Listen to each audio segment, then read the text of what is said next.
I want to welcome you back to the second part of our Mansion Mastermind series. I'm here with the King J, Jalen Collins. And we're going to be talking about for our NFL athletes, NBA athletes, MLB, professional sports players, and it also applies to anyone of affluence, right? But we're going to target our kings that's in the league, and our rappers and entertainers, those, and our singers, those who are interested in buying cars cash. We see everybody pull up with the big boys, and that's the big thing in the music. I don't own this. I own this cash. I don't lease nothing. Jay-Z said it back in '96. We don't lease about the whole car as you should. Well, let Jay Morrison tell you how you should buy your whole car cash. So this lesson in this masterclass, we're going to be talking about the proper way, because this is all about wealth creation and wealth protection. And so I'm personally a fan of leasing cars because I get the tax deductions from the lease payments. I get to be in a new car every 2 years, and I keep fresh, get my write-offs, and I'm back in something new, right? So I'm a fan of leasing, but if you are going to buy a car cash, and I just did buy a car cash, just bought a new Suburban, 2018 Suburban, the executive vehicle. If you're going to buy a car cash, there's the right way, the wealthy way, the healthy way to do it. So I'm going to break down that game for us today. So, Jalen, and for all my ball players out there, all my ballers, all my entertainers, right? If you're gonna get that Wraith, if you're gonna get that Benz, you're gonna get that X6 for your woman, that G-Wagon, you're gonna get that Porsche, that Phantom, that Lambo, let me show you how to do it the right way so that we are protecting our family legacy. We know as a community we are in last place. And I've been in last place every year on year for 450 years plus. Always been in last place since the day we've been on this land. And so my goal is to do all I can to the fullest of my capacity to help us level up, help us advance, right? Help us grow as a community. That's my job. God gave me a gift to translate, to teach. He gave me some life experiences that allow me to relate to certain people a certain kind of way. And he also gave me the opportunity to be able to grow as an influencer and as an executive and as a CEO, etc. And so I want to give that gift and that game back. All right. So it's real simple. It's going to be a quick one. All right. So to me, everything always starts with you, right? My little stick figures is what it is. It starts with you, right? Now, as a ball player, as a businessman, as a affluent person, as a baller, right? Any of that, right? You the plug, you got it, I understand. Any of that, if you're really the man, we talked about in our last lesson, everyone should have a holding company, right? So we're going to have King J LLC, not King Me J, that King J. Yes, sir. King J LLC, right? You get your holding company. Now, you want to buy your car cash. You made up your mind. You found that car in a lot. You don't want to lease. Yeah. You want to cash out, and there's some benefits to cashing out. That's why I just went and got my car, the first one I bought cash since I was 19. I bought a car cash when I was 19, a Navigator, fresh off the lot, 30,000 cash, and a Tommy Hilfiger book bag in Queens, New York. I was doing the wrong thing though. I had no idea about how to do this. I bought that car cash. I have no license. I have no registration. And I put my cousin Ab's station wagon plates on it and drove off the lot. Facts only. This Ab AB Entertainment right here in Atlanta, they'll tell you. So I learned some things over the last 18 years. So if you're going to go out and buy a car cash, this is the way you do it and how you benefit from it from a wealth protection, right, and a wealth creation standpoint. You take your holding company, you go and start King J Auto Leasing Company. You simply get an auto leasing LLC. You then take that same money you're going to spend. Let's say you're going to get the Wraith. Cool. Go get that $300,000 Wraith. I just saw 21 Savage and Offset and the Meek go. I saw y'all posting. I see you, King. I seen you, Meek. You go do it the right way. You buy the car cash through your leasing company LLC. Now you buy it from your leasing company LLC. You don't have to pay any sales tax on the car. So that 8% sales tax or 13% sales tax you would have paid on the car, just say it was 8%, that's $24,000 I just saved you in the first 5 minutes of this lecture. Wow. Also, because you bought it through your LLC and it's an investment for your business, this entire $300,000 is tax deductible from your earned income. So say you just made in the NFL, it was a year, you just made $2 million a year in the NFL, you just got your check, right? You're a free agent, you said you're going where a check is. They cut that check, you made $2 million this year, You would have paid Uncle Sam $600,000 or $600,000, right? 30% we said you pay in taxes. You would have paid Uncle Sam $600,000. Well, guess what? Before you pay Uncle Sam, let's write off this Wraith you just bought, and now you're at $1.7 million in taxable income.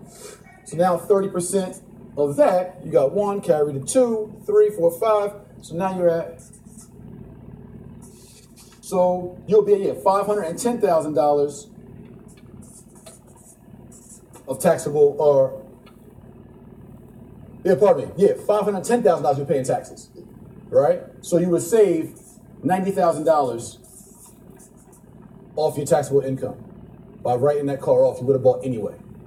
So now outside of the sales tax, I just saved you $24,000. I just saved you $90,000 in taxable income. In the first 7 minutes now of this lecture, I just saved you over $100,000. The $90,000 we just saved that you would have paid $600, but now you're paying $510 in taxes, right? Because you would have paid $600 on a 2. Now you're going to pay $510 on a 1.7. 114. So I just saved you 90 and then the 24. 114. I just saved you $114,000 in taxable income. And one strategy that your wealth strategist with his MBA, Say that. Say that. with that big corporation behind him, with all them degrees, Talk, King.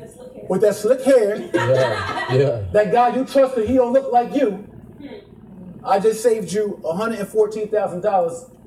A kid out of Somerville, Jersey, who left the block of Newark, New Jersey, 10th and Springfield, high school dropout, 11th grade, never went to college. Just saved you more than your wealth advisor did in the last 4 years. You got my eyes watering. Say that. This fact. Serious. This is so Now, deep. this is the real deal. So people don't know. Yes, ma'am. Yeah, does this apply on a lease or only cash? So here's how you do it, right? So I'm going to dig a little deep. Okay. Because if you did the lease with the same process, wouldn't it save as well? Right. So if you lease the car, okay. So I'm going to talk about a little deep part of this strategy. If you just went to a BMW dealership or a Rolls-Royce dealership and leased the Wraith, what will be deductible is your mileage could be deductible, and your monthly payment will be deductible. So if you're paying $4,000 a month in monthly payments for the car, Right. $48,000 a year, that will be deductible for your income, right? On a lease. Your mileage and what else? Your monthly payment, Okay. your lease payment, Oh, right? The depreciation wouldn't be because you don't own the vehicle. But when you buy it cash, because it was an investment of cash, that all that investment is depreciable from your taxable income when you buy it cash. Now, the next step of how you do it, so you'll pay a little bit of taxes, but here's how you do it. So you got this King J auto leasing, right? You went and bought the car cash. Now you got to lease it to somebody though. So what you do is you can lease it to another company, or you can even lease it to yourself or whatever, right? So say you lease it to yourself, right? But this company bought it cash. Right. You're not going to lease it to yourself. Yeah. But you're going to lease it to yourself for $25 a quarter, $25 every 3 months, or $100 a year. And you pay sales tax on this $100. So you still got to pay sales tax, but you only pay sales tax on the amount that the car was leased for. So you just lease it to yourself for $25 a year. You control how much you lease. It's your company. You control how much the lease payment is. Yeah. Lease it to yourself for $100 a year, pay 8% tax on this $100. $8. $8? About lost Nah. Come on, man. Why are we leasing it to ourselves? Because this leasing company owns it, right? And you can just drive it under the leasing company and that's it, Got you. right? But Trying to say. Oh, so you're saying that's the tax you own yes, if you lease it to yourself? yes. Because you was So- gonna have to pay the sales tax anyway if you would have leased it. If you would have just bought it straight out, you was gonna have to pay. You still gonna have to pay for leasing the car. Got you. Right. So what you're going to do is you're going to Gotcha. lease to yourself at $25 every quarter, every 3 months, $100 for the year, and now you owe the IRS the 8% or whatever your state sales tax is on the vehicle. You owe them that 8% based on what you lease to yourself. So King J, one quick question. So that still come back as a loss. Like if you leased it to yourself for $100, you didn't make what you was thinking you was gonna make on the vehicle. Well, you determine how much you was going to make on it anyway, Yeah. Okay. right? So it's up to you. So you ain't know what you thought you was going to make. Hey, it's what It's what it is. I didn't make my money back. Right. So you already bought the motor vehicle off. Okay. Right? And so this is the strategy to do with multiple cars, etc. And again, this is a way to offset your taxable income, but still get to buy your car cash, Carrie. He's gonna buy it cash anyway. What? Okay. Switch out every 3-4 years. Okay, well, you said you was thinking about it. Okay, I'm just saying. I'm a lease. That's why I asked the lease question. Okay, cool. I like leases too. You know, especially like on a higher end car, I like a lease. But if I'm gonna buy something like, an SUV or something else, whatever like that, I'll cash out 40, 50, 60, you know what I mean, and grab it real quick. I buy my cheap cash and then Correct. But now you buy cash to the leasing company, lease it back to yourself, write the whole thing off, and now you. Right. So you're gonna have 7 cars, you Birdman, you got 17 cars in your lot, and you stunting, you flexing, you balling, but did you write all those 17 cars off? Your earned income and benefit, so you're not owing the people? Yeah. And then you end up owing the people. Owing the people, that's what they call the government. And now you're saving more money again for your family. I like it. So imagine if everybody in the league, imagine everybody in hip hop and pop culture was on game. You won't trust me because I look like you. I gotta be up to something. If that same $1 million, now I'm gonna give you 2 sides to it. That same $1 million. You park that $1 million, right? $1 million will give you a $3 million mortgage. With a $3 million mortgage, you could probably get you about, depending on what market you're in, 40 unit, 50 unit, maybe 100 unit apartment building. I just bought 28 units on Parsons right here in Atlanta for $600. 28 units of student housing makes me $30,000 a year. One of my partners is Jeremy Pargo, ball player, one of EJ's friends and clients, now my friend and client.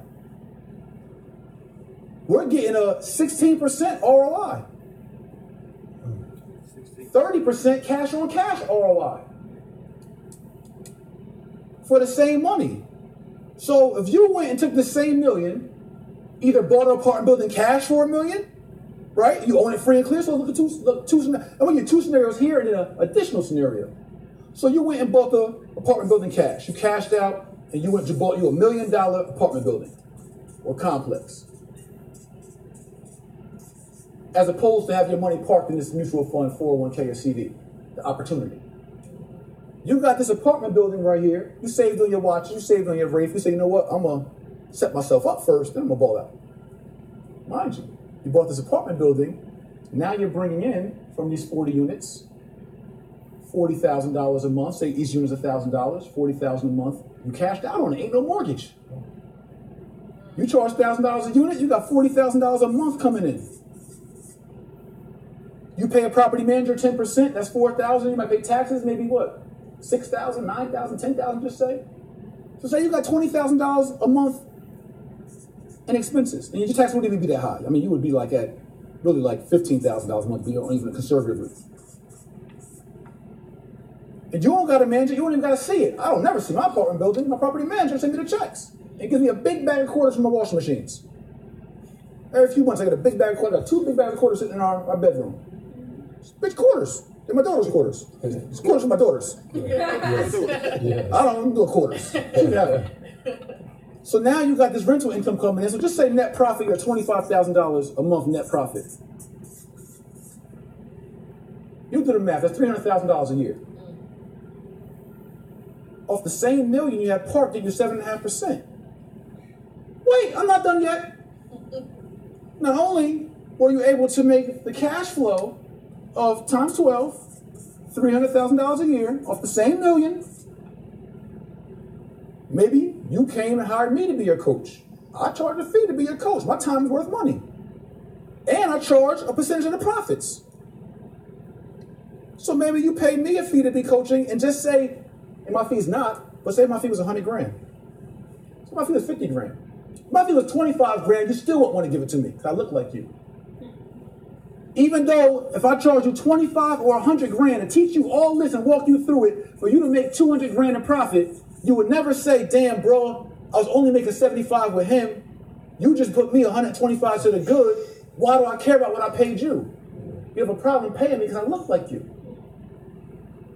Not to mention the appreciation of the property. It goes up in value over time. 3%, what you telling me? Not to mention the cost segregation of the personal tangible property of the asset, meaning all these doors, all these windows, all these cabinets. Come on now.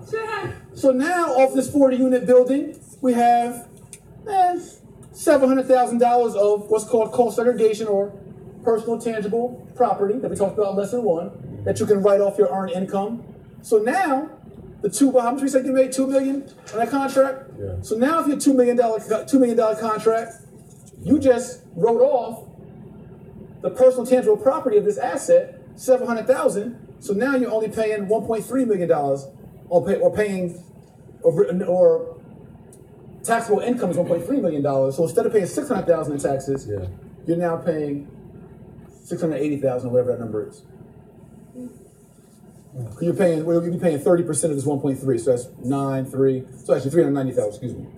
So instead of paying $600,000 in taxes, you're paying $390,000 in taxes. So I just saved you $210,000 in taxes plus another $200,000 a year in revenue, plus appreciation, power, and control. And did you know when you own real estate, you own the mineral rights below the real estate, you own all the land, and you own the air rights above the real estate. You can build up. That's your air. Is that everywhere? I'm curious about that. Don't they have like mandates and certain? Yes, there are city codes. There are city codes, and some cities say you only can go up. But so you still own the air rights. Some are buildable, some aren't. But it's still your air, and it might not be buildable today. Right. But what if 13 years from now, the world's so populated, they break those codes and say, "Hey, we got to build up because." Makes sense. They did that in Barcelona. So it might not be buildable now. This is what other communities do. Yeah. See, we want to get rich quick and fast and right now, when they just buy stuff and just sit on it. And you know what? It might not even hit this generation. Right. But your little man, it might be 37 years from now. Pop gave me this. Pop. And now it goes up in value. Got the bag. And think about all the residual income you got. Off the same $1 million, that Johnny told you your financial advisor with a CPA and his MBA, his Harvard degree, and with the Wharton School and NYU, told you that you was winning at 7.5%. You should do this. He's Jewish. Right. But you happy. You rapping about him, a lawyer Jewish, a financial manager Jewish. Because he's Jewish and winning, he'll look like me. But when your brother tell you, I'm up to something. And Jay, will they tax you for that $75,000 also? Yeah, any profit or revenue is taxable. So I'm saying, yeah, you getting taxed on this too. Taxed on that. And he's not even giving you a tax mitigation strategy. How much you paying him? How much is Johnny getting paid? Oh, Johnny getting paid. Oh, you have a dollar paying Johnny. That's Johnny money. Coming That is Johnny's money, actually. Right.